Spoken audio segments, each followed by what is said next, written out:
நான் உங்ககிட்ட பணத்தை எதிர்பார்த்து வரல. எனக்கு தெரியும் ரோகிணி. இப்ப நீ அடைக்கலம் கேட்டு வந்திருக்க. ஆனா என்னால உனக்கு பண்ண முடியாது. உனக்கே தெரியும், எனக்கும் விஜயாவுக்கும் ஒரு மனசங்கடம் ஆயிடுச்சு. இப்ப நீ இங்க தங்குனா அவ என் மேல இன்னும் கோவப்படுவா. அப்புறம் எப்பவுமே நாங்க பேசிக்க முடியாம எங்க விஷயத்துல விஜயா நடந்துகிட்டது எனக்கு பிடிக்கலதான். ஆனாலும் 30 வருஷமா அவ எனக்கு ஃப்ரெண்டு. அவளை நான் மொத்தமா ஒதுக்கிடவும் முடியாது. இப்ப நான் உன்னை இங்க தங்க வச்சா அவளை நான் பழி வாங்கறதுக்காக உன்னை இங்க தங்க வச்ச மாதிரி ஆயிடும்.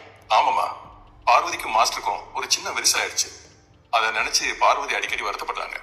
என்னைக்காவது ஒரு நாள் பழைய மாதிரி பேசுவாங்கன்னு நம்புறாங்க. இப்ப உங்களை இங்க தங்க வச்சா அது நடக்காமலே போயிடும். அதுக்காக மட்டும் சொல்லல ரோஹிணி. நீ பெரிய தப்பு பண்ணிட்ட.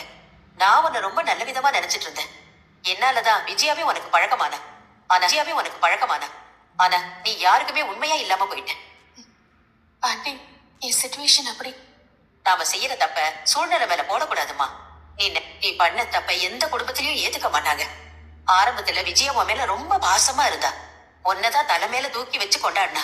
ஆனா நீ பண்ண துரோகத்தை அவளால தாங்கிக்க முடியல. உன்னை மன்னிப்பாளானே எனக்கு தெரியல. உங்ககிட்ட எத்தனையோ தடவை கேட்டுட்டேன். இந்த மன்னிப்புங்கிற வார்த்தையை எவன் தான் கண்டுபிடிச்சா தெரியல. என்ன வேணாலும் பண்ணலாம், ஏமாத்தலாம், பொய் சொல்லலாம், ஒருத்தவங்க நம்பிக்கை உடைக்கலாம், துரோகம் பண்ணலாம், எல்லாத்தையும் பண்ணிட்டு கடைசியில மனுஷன் சொன்னா எல்லாம் சரியாயிடுமா? ஆனா நீ இப்படி பண்ணுன்னு கொஞ்சம் கூட நான் நினைச்சு பார்க்கல. ஊர்ல எல்லாரும் என்ன சொல்லிக்கிறாங்க தெரியுமா? இதுக்கு முன்னாடி உன் தங்கச்சி கல்யாணம் பண்ணி வச்சதான் மறைச்சேன். சரி, கிறிஷ சாகடிச்சிட்டு நானும் செத்துருவேன்னு ரோஹிணி சொன்னா. அவ பொய்யை காப்பாத்த கிறிஷ நிஜமா ஏதாவது பண்ணியிருந்தா என்ன செஞ்சிருக்க முடியும்? அதை மீறி நான் எப்படிங்க உங்ககிட்ட எல்லாம் உண்மையை சொல்லியிருக்க முடியும்? என் நிலைமையை கொஞ்சம் யோசிச்சு பாருங்க. என்னால இதுல என்னங்க செய்ய முடியும்?